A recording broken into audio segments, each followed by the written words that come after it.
Assalamualaikum warahmatullahi wabarakatuh.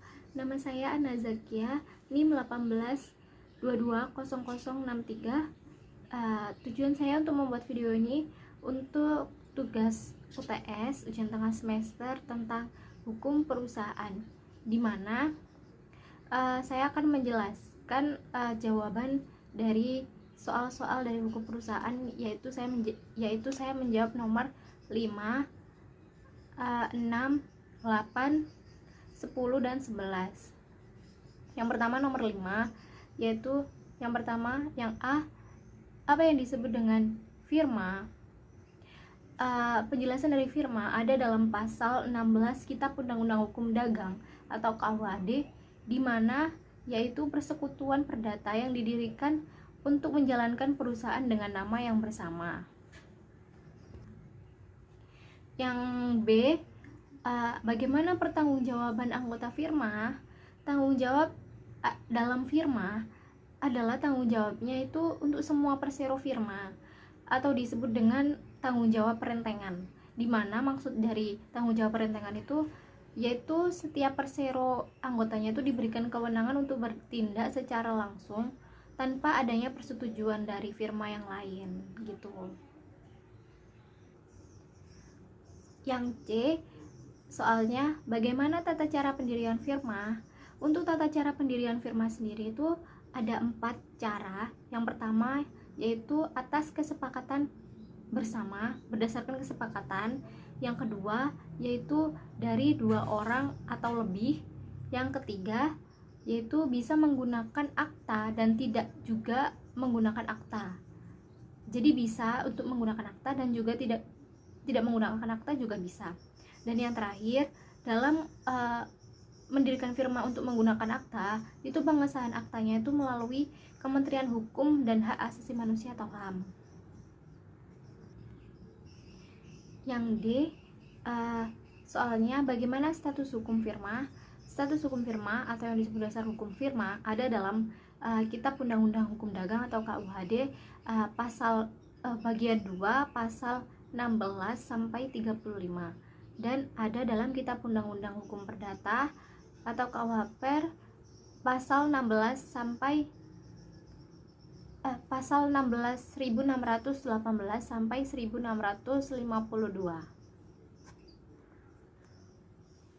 Yang terakhir, soal yang terakhir nomor 5, bagaimana pembubaran dari firma?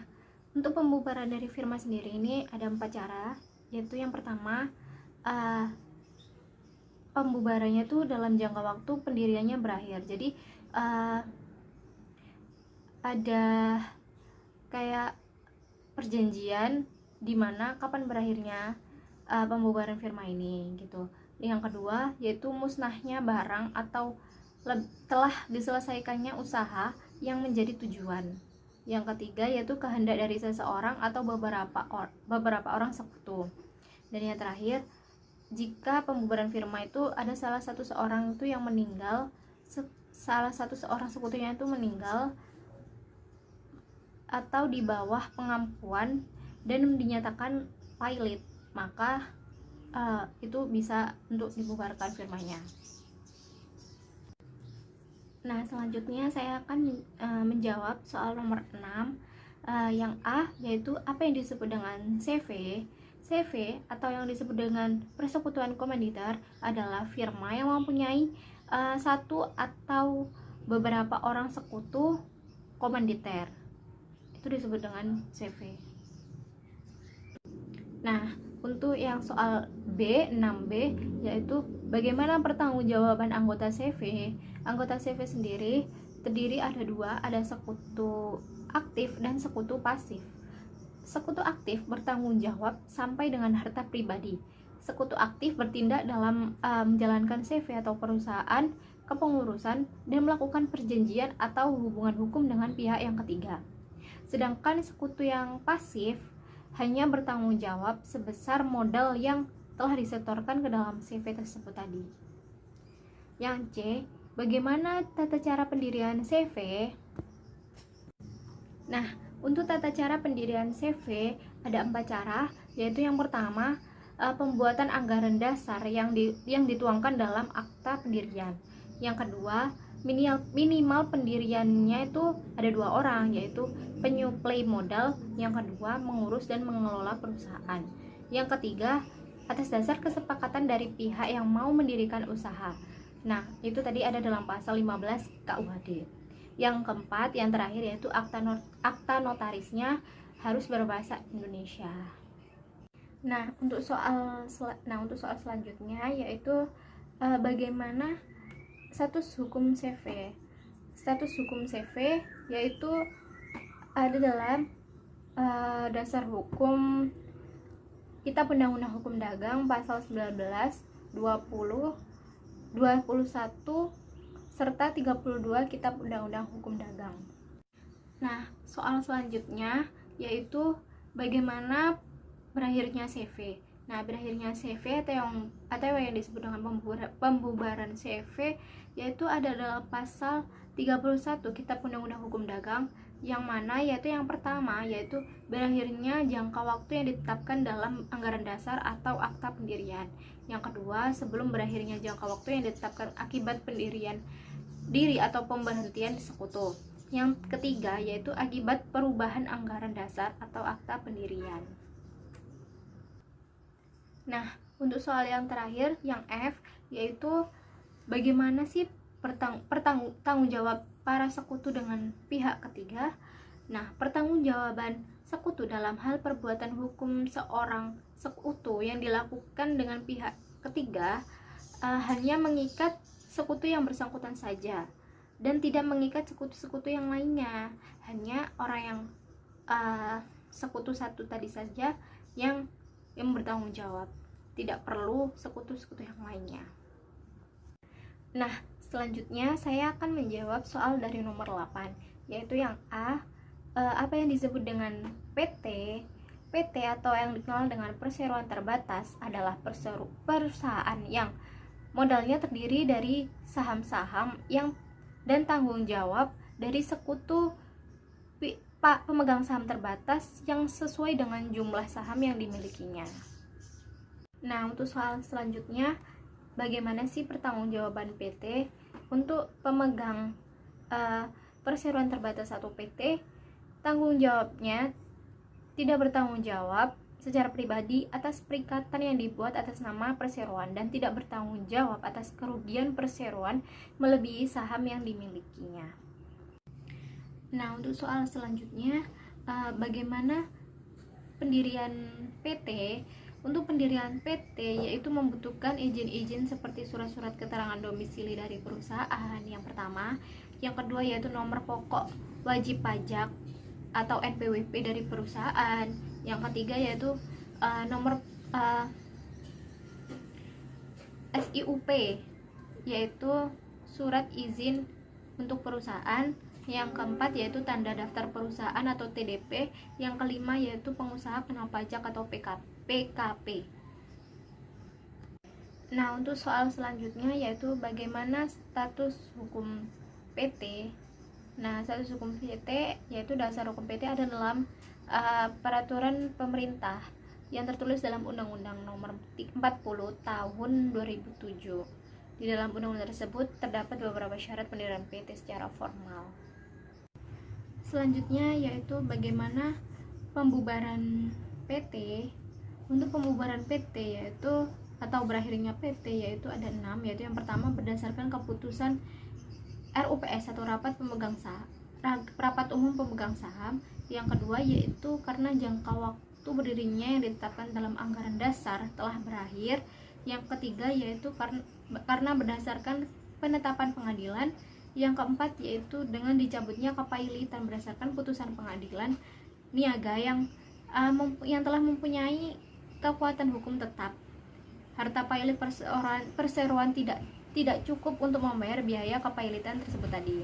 Yang kelima yaitu karena harta pailit perseroan yang telah dinyatakan pailit berada dalam keadaan insolvensi.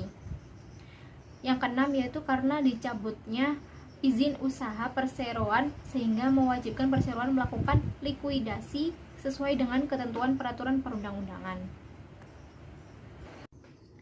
Nah, untuk soal yang terakhir yaitu apa perbedaan dari PT terbuka dan PT tertutup? PT terbuka adalah PT yang menjual sahamnya kepada masyarakat lewat pasar modal, sehingga sahamnya ditawarkan kepada khalayak umum atau diperjualbelikan melalui bursa saham.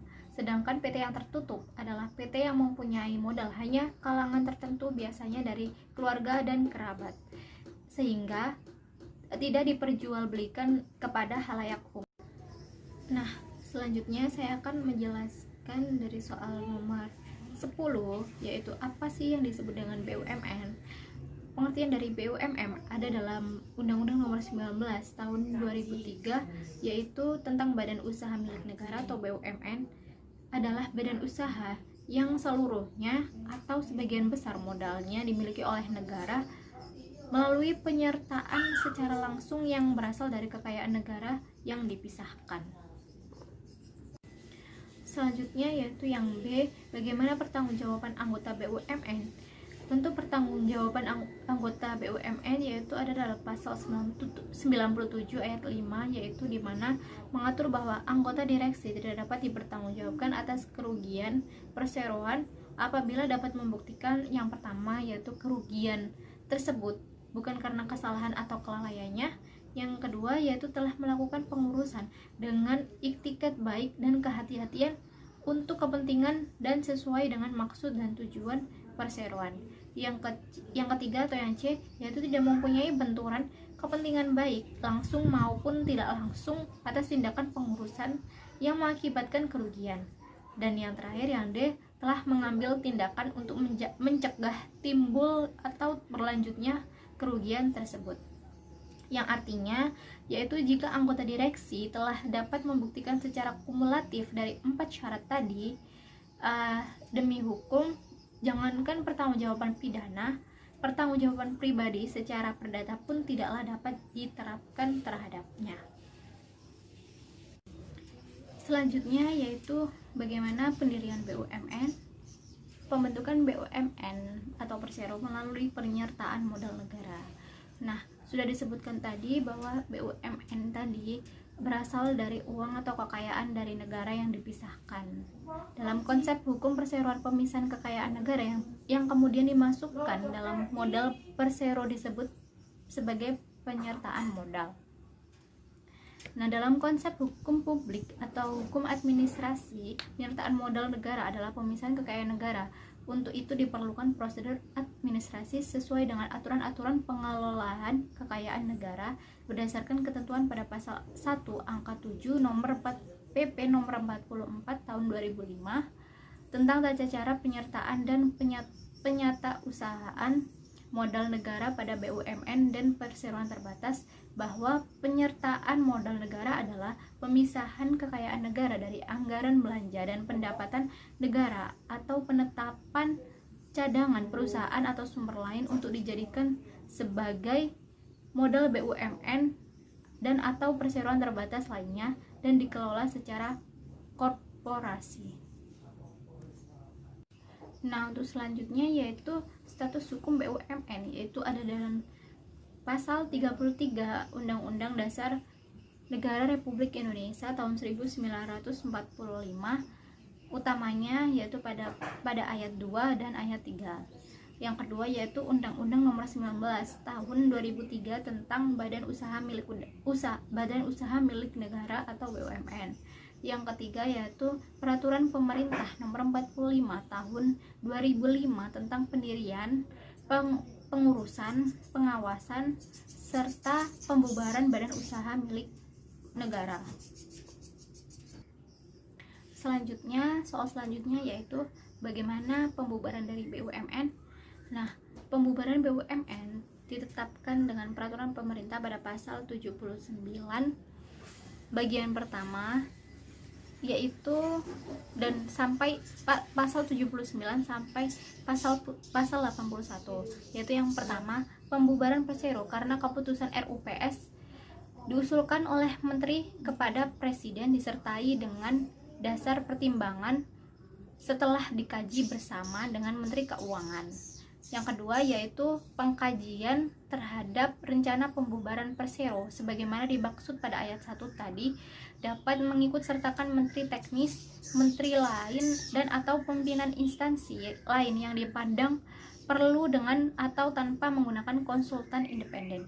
Yang ketiga yaitu dalam hal usulan pembubaran Persero sebagaimana dimaksud pada ayat 1 tadi dilakukan atas intensif menteri teknis, inisiatif tersebut disampaikan kepada menteri untuk selanjutnya dilakukan pengkajian yang dikoordinasikan oleh menteri. Nah, untuk selanjutnya yaitu soal yang terakhir, siapa pemegang tinggi dalam BUMN, Badan Usaha Milik Negara. Pemegang tinggi kekuasaan paling yang tertinggi yaitu adalah pemerintah, dimana kan tadi kan sudah dijelaskan yang pertama yaitu semua modalnya itu dari pemerintah, jadi kekuasaan tingginya yaitu adalah pemerintah. Nah, selanjutnya saya akan menjawab soal nomor 11 yaitu apa sih yang dimaksud dengan BUMD. BUMD adalah ada dalam UU nomor 23 tahun 2014 yaitu badan usaha yang sebagian besar sahamnya dimiliki oleh daerah atau dimiliki oleh pemerintah daerah yang dipisahkan dari kekayaan daerah. Soal yang kedua yaitu yang B, bagaimana tata cara pembentukan BUMD, yaitu yang pertama yaitu pemerintahan daerah menetapkan peraturan daerah tentang pendirian PT tadi. Nah, itu ciri-cirinya yaitu syarat-syaratnya itu yang pertama namanya, susunan pengurus, besarnya jumlah modal dan lain-lainnya. Yang kedua yaitu selanjutnya di hadapan notaris menyusun anggaran dasar PT, nama PT tadi.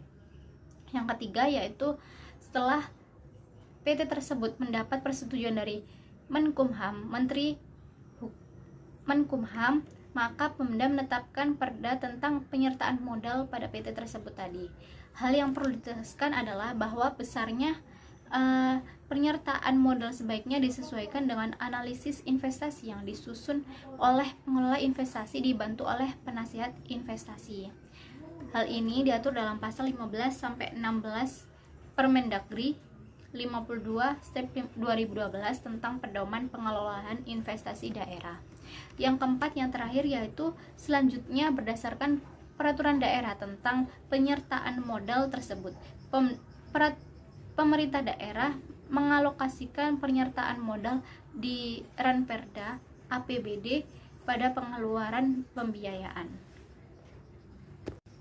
Selanjutnya yaitu soalnya bagaimana status hukum dari BUMD.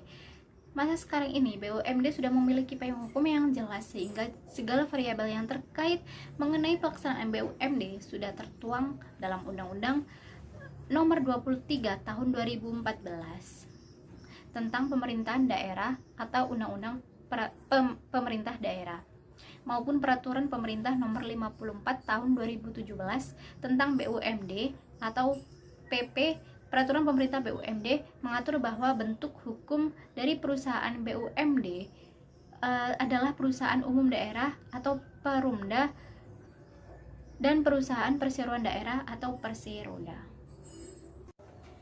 Badan tertinggi atau kekuasaan tinggi dari BUMD yaitu pemerintah daerah itu sendiri, karena yang mempunyai kekuasaan atau modalnya itu dari pemerintahan daerah itu sendiri.